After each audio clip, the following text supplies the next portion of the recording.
Realizing their advantage, the British forbade the export of machinery, skilled workers, and manufacturing techniques. But why did the Industrial Revolution originate in Britain? It is sometimes argued that it was there that the natural resources and technology that launched the revolution were abundant.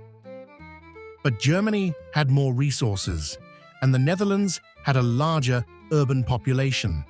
Besides, prototypes of the steam engine and rails appeared long before the 19th century, and coal, as a fuel, had been known since antiquity.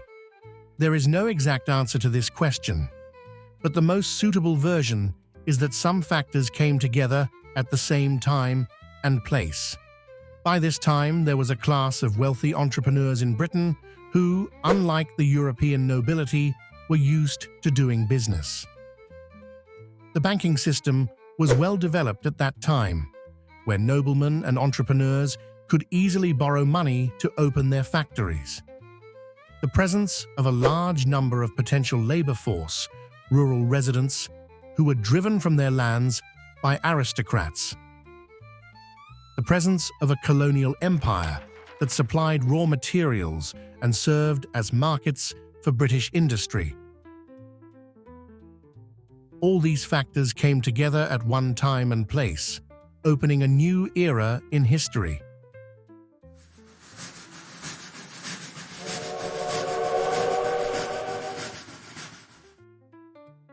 British monopoly couldn't last forever, especially since some Britons saw profitable industrial opportunities abroad, while continental European businessmen sought to lure British know-how to their countries.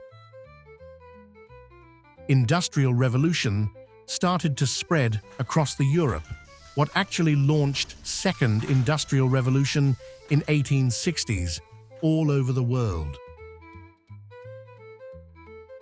Railroad networks have begun to sprout up en masse in Europe and the USA.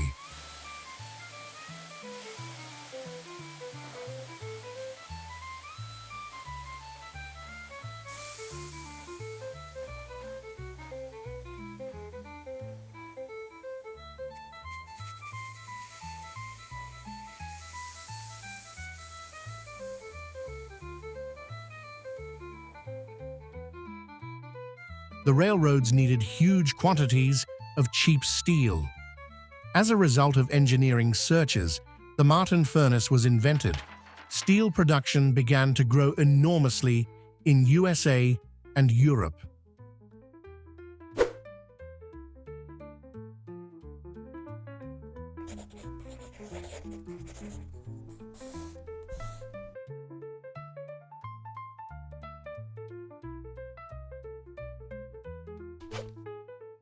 As coal became a strategic resource, all the advanced countries of the world rushed to extract it on an industrial scale.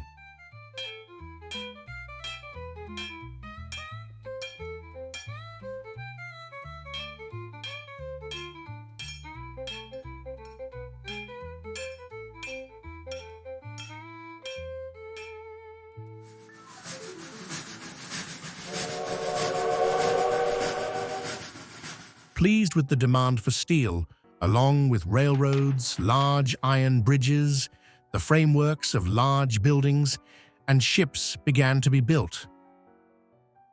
Navies began to switch from sailing ships to steel battleships, and steel liners began to cross the Atlantic.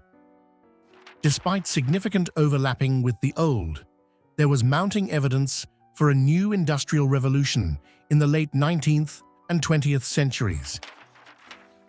In terms of basic materials, modern industry began to exploit many natural and synthetic resources not hitherto utilized: lighter metals, rare earths, new alloys, and synthetic products.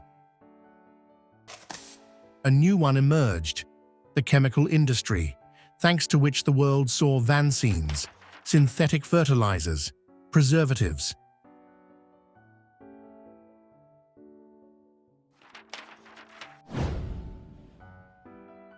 In 1859, the first commercial oil well was drilled in Pennsylvania. In time, rubber and plastic production began.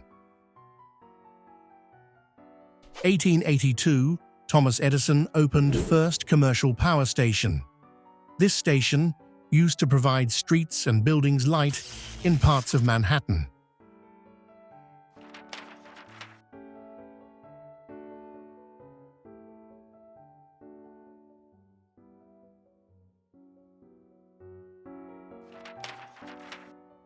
In 1885, electrification started to spread in London. 1900, major cities in USA and Europe began widespread electrification. With the advent of electricity in the 1880s, there was a massive proliferation of telephone networks.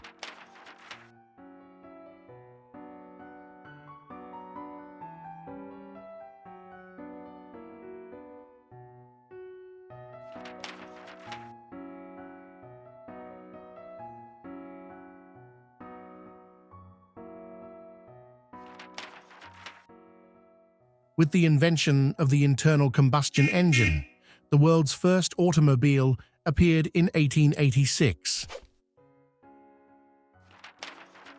On the streets of the USA and Europe, the automobile did not become mass at once. First, enough oil and rubber were needed, and the production process had to be made cheaper. That's how the Ford assembly line came into being.